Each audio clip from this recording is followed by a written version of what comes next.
पुण्यामध्ये कचरा कोंडी झालेली असताना महानगरपालिकेचा देखील ढिसाळपणा कसा याला कारणीभूत आहे हे देखील आता दिसून येत आहे। कारण कचऱ्यापासून वीज निर्मिती करणारे 25 प्रकल्प पुण्यामध्ये आहेत, मात्र त्यापैकी 5 प्रकल्प बंद असल्याचं कळतंय।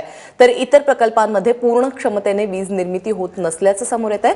सामाजिक कार्यकर्ते विवेक वेलणकर यांनी याबद्दल माहिती अधिकारात माहिती मागवली। त्यामुळे एकीकडे फुरसुंगीतल्या कचरा डेपोमध्ये ग्रामस्थांनी कचरा टाकण्यास मनाई केल्यानंतर पुण्यामध्ये कचऱ्याचे ढीग साचलेत, तर दुसरीकडे कचऱ्यापासून वीज निर्मिती करणारे प्रकल्प काही महिन्यांपासून बंद असल्याचं समोर येत आहे।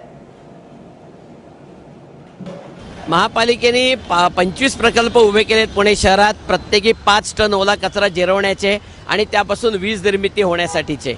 परंतु यातले 5 प्रकल्प गेले काही महिने बंदच आहेत। उरलेल्या 20 प्रकल्पात सुद्धा जेमतेम 70-75% कचराच जातोय। आज पुण्यात कचरा कुठे टाकायचा अशी अवस्था असताना ते तरी प्रकल्प 100% चालण्याची गरज आहे। त्याला कुठल्याही बाहेरच्या माणसांचा संबंध नाही।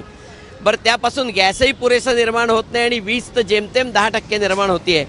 याकरता जवळपास 20 कोटी रुपये पुणे महापालिकेने खर्च केलेत आणि वर्षाला 2-1 कोटी रुपये ते मेंटेनन्सवर खर्च करतायत। म्हणजे एवढ्या मोठ्या प्रमाणावर नागरिकांचे पैसे खर्च होऊन सुद्धा त्यातनं जो आउटपुट मिळायला पाहिजे तो मिळत नाही। याला संपूर्णपणे प्रशासनाचा हलगर्जीपणा आणि राजकीय नेत्यांचं दुर्लक्ष हे दोन्ही जबाबदार आहे।